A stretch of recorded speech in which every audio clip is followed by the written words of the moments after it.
Channel में आप सभी का स्वागत है। दोस्तों, आप सब कैसे हैं? कमेंट बॉक्स में जरूर बताइएगा आप सब कि कैसे हैं। और एक गाली गीत लेके आए हैं, बहुत धमाकेदार है। और आप सबको कैसा लगे कमेंट बॉक्स में जरूर बताइएगा। उम्मीद करते हैं, आशा करते हैं कि इस गाने को आप सब ढेर सारा प्यार दुलार देंगे। हथवा में बैग लिए घूमे दूल्हे के बहिनी हो, हथवा में बैग लिए घूमे दूल्हे के बहिनी हो।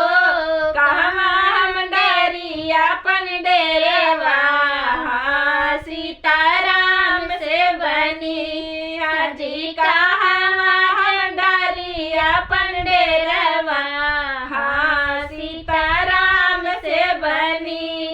अपने महलिया से निकल गया रमा, अपने महलिया से निकल भैया रमा। अरे हमारे महलिया डेरवा डाला, सीताराम से बनी हाजी। हमारे महलिया डेरवा डाला, से बनी। खाए के दे बैगोरी से उआया नरवा हो, खाए के दे बैगोरी से उआया नरवा हो।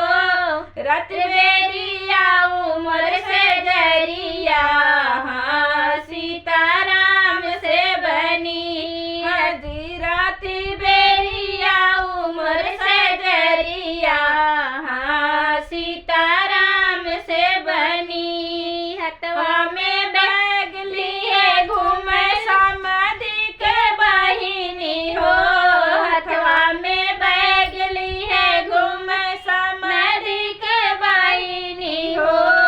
कहवा हम डारी अपन डेरवा, सीताराम से बनी हाजी। कहवा हम डारी अपन डेरवा, सीताराम से बनी। अपने महलिया से निकल भैया रमा, अपने महलिया से निकल भैया रमा।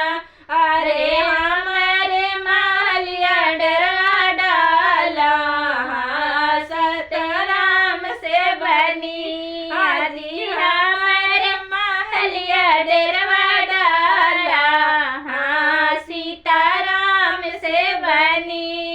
खाए के दे बैगोरी से उआया नरवा हो, खाए के दे बैगोरी से उआया नरवा हो।